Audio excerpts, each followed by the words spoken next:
और हर साल इसकी गणना की जाती है, और हर साल या तो कोई देश ज़्यादा ऊपर चला जाता है या कोई देश किसी को पछाड़ के ऊपर निकल जाता है। तो इस तरह की चीज़ें चलती रहती है, ठीक है। तो जो कारक आय की हमने बात की, तो समझना यहाँ पे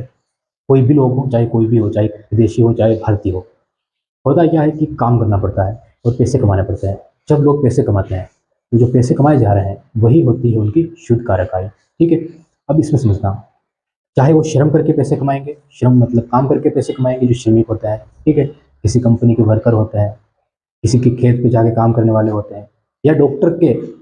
एग्जाम्पल समझना कि डॉक्टर के अंडर में जो काम करने वाली नर्सेस होती है, जो लोग होते हैं, स्टाफ होता है उनका पूरा, वो हो। तीनों क्षेत्रों में ये लोग शामिल होते हैं और तीनों क्षेत्रों का निकाला जाता है अलग अलग, ठीक है। अब जो शुद्ध कारक आय पैदा हो रही, अब चाहे कोई विदेश की कंपनी हो, भारत के अंदर अस्पताल खोला, हॉस्पिटल खोला हो, या मोबाइल की कंपनी खोली हो, फैक्ट्री खोली हो, कुछ भी खोला हो, उनके अंदर भी तो वर्कर होंगे, वो काम करेंगे, ठीक है, तो वो भी तो उत्पादन करेंगे। दूसरा कारक आय की बात कर रहे हैं हम,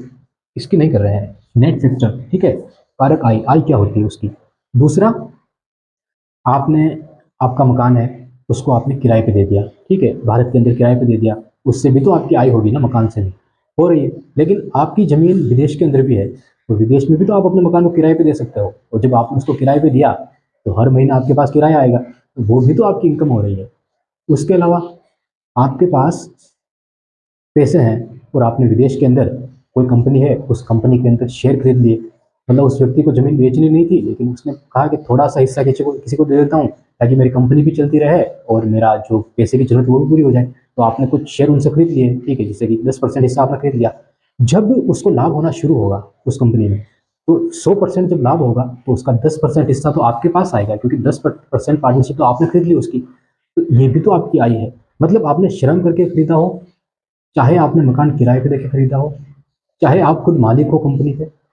चाहे आपने किसी से पार्टनरशिप करके खरीदा हो, ये सारी चीज़ें किसमें शामिल की जाती है, आपकी कारक आय में, मतलब आपकी आय है ये। जो भी उत्पादन होता है, जो भी आपको पैसे मिलते हैं, वो सारे पैसे शामिल हो जाएंगे किसमें,